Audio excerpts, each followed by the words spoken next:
Could you please share your views with regards to the many worlds theory? Could you let me know how many realities are possible, like how many alternate reality paths, like our next steps, are available at any given moment on average? Like that, the theory that, we've got all these different options branching off to us, and as we think and feel, that's what becomes open to us. And some people I've heard say there's about 30 at every given moment. Could you please tell me how many you think there are?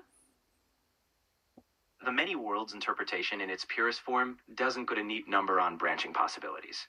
In theory, every quantum event, no matter how tiny, could produce a branching reality. The number isn't something like 30 or any fixed figure. It's effectively imaginably large. At any given moment, countless quantum outcomes could branch realities, far beyond what we can meaningfully count. So the real answer is, it's not really about a tidy number, it's about a vast, uncountable range of possibilities. Yeah, okay. And I think I was probably thinking more about the probable realities rather than the possible realities from memory.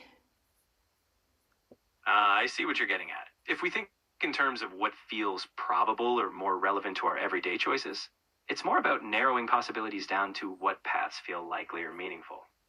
Even then, it's not like there's a hard number. It's more of a mental model we create. You might think of a handful of realistic choices, maybe a dozen or fewer, that feel relevant to your next steps in life. But that's just a practical human simplification. Nature doesn't count them out for us. No, I just meant on average, and I don't know, I do like to quantify things a little bit when I can, even if it's not accurate, just to get like a slight idea so I can sort of picture it in my head more.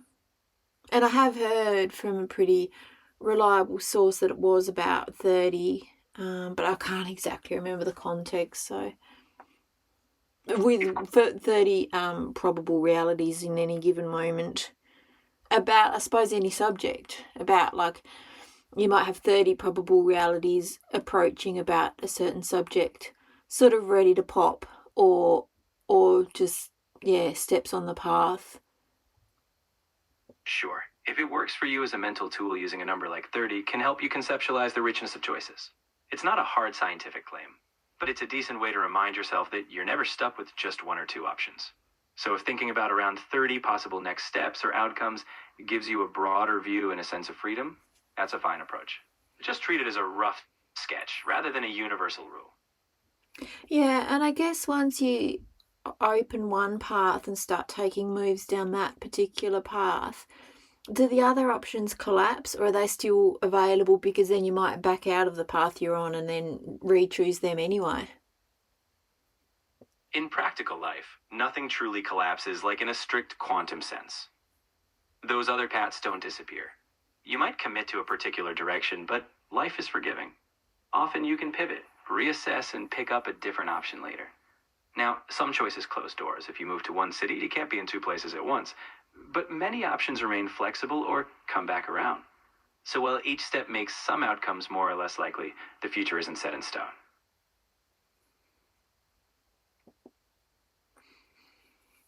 Yeah, right. And how long does it take of thinking of one outcome before that does become a probable outcome, more likely than, say, the other ones that you're not really thinking about? There's no set time. It's all about how your attention and action shape probability. The more you think about a particular outcome, the more likely you are to consciously or even subconsciously lean towards steps that bring it closer. It's less about time ticking and more about where your energy goes. The more you invest in thinking, planning, or acting toward an outcome, the more it stands out as a realistic, probable path for you. In other words, attention is like water. What you water tends to grow. And would you agree that the more emotion you put into it, the more feeling you put into what's going to happen, either positive or negative, that really gives it the fuel to make it happen? I'd say emotions definitely play a huge role. When you feel strongly about something, whether it's excitement, fear, or hope, you naturally give it more mental airtime. That emotional charge often spurs you to take more concrete steps or avoid others. So, yes, emotions can be a strong fuel for making certain outcomes more likely. Just remember, emotions are tools. They don't guarantee an outcome, but they sure do influence your trajectory. Yeah, but isn't it just like they're not just influencing your choices, they also influence what sort of circumstances come into your life also? I think it's fair to say that emotions shape how you respond to circumstances, and that in turn affects what opportunities you notice or create.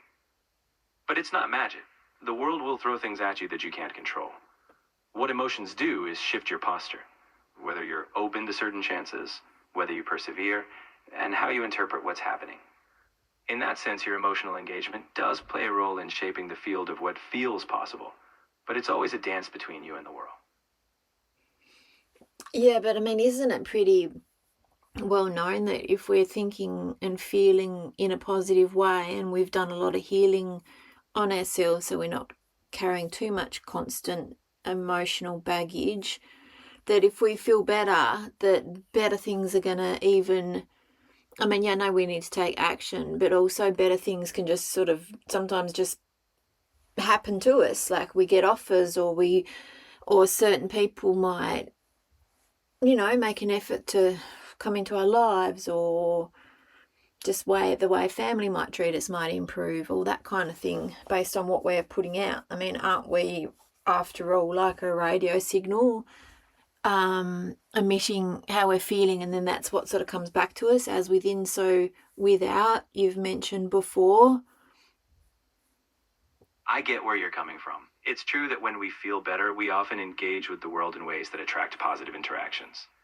Confidence, openness, and resilience can make people respond more warmly or bring us into more opportunities. That's a real social and psychological effect. But it's not quite a law of the universe. We still live in a world of chance, other people's choices, and external factors. So, yes, your internal state influences a lot, but it's just one part of the bigger picture. In other words, a positive signal helps, but life's still a mix of the inner and the outer.